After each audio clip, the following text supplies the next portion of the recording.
I am Susan Porter, and I'm currently the Dean and Vice Provost of Graduate and Postdoctoral Studies at UBC. I was 16 when I started at UNB, and I'd never lived outside home. UNB gave me an extraordinary experience in meeting all kinds of people that I would have never come across, in thinking about things that I never would have thought about, in experiencing things that I haven't experienced, and in gaining a degree of independence that one should as one grows up. But it was truly formative. I love the fact that it has a history. It goes back a long way, and it celebrates that history, and I love that aspect of it. It's got some fantastic teachers and some fantastic research. And I think it's in a wonderful town, Fredericton. I also had a lot of memories of interacting with my peers, interacting with other students, and particularly those who were really smart and helped me learn physics and math. We used to meet at Tim Hortons, and we would exchange knowledge for donuts. So that was a very lovely memory. Ernie J. was a professor in the chemistry department who affected me pretty profoundly. He was a fabulous mentor, and it was him in particular that suggested I work with Dr. Michael Smith for my PhD. And I was fortunate enough to work with him after all at UBC. Michael Smith himself won the Nobel Prize a few years after I finished, so that was a very special experience.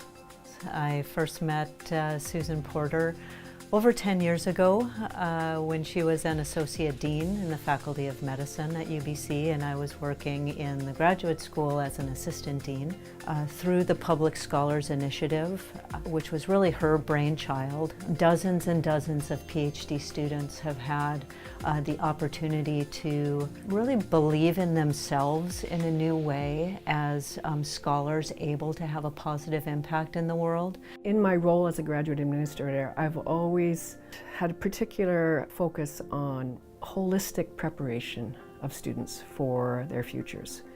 And that was more than simply career prep, more than simply skills, but really how students can best be formed for contributing positively to society.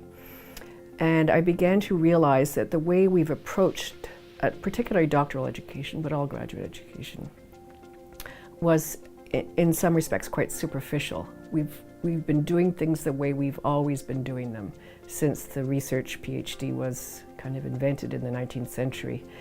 And I and a number of others felt that we really had to really rethink the core of what it means to be a doctoral student. She takes her skills and her talents and her position of power within the university to try to make the world a better place. And to me, that makes her the wisest and most admirable of leaders. Well, I'm extraordinarily honored, and I never in a million years would have thought I would have received such an award when I left UNB. I'm also extraordinarily pleased that the work that we have done around graduate education is also being recognized, because I think I feel passionately about it, and I think it's an extremely important focus for higher education in the 21st century. But I would encourage students and alumni to realize that they can make a difference. Anyone can make a difference. The trick is to find out how you can best do it. But be encouraged that you can, whether big or small, you can make a difference in people's lives.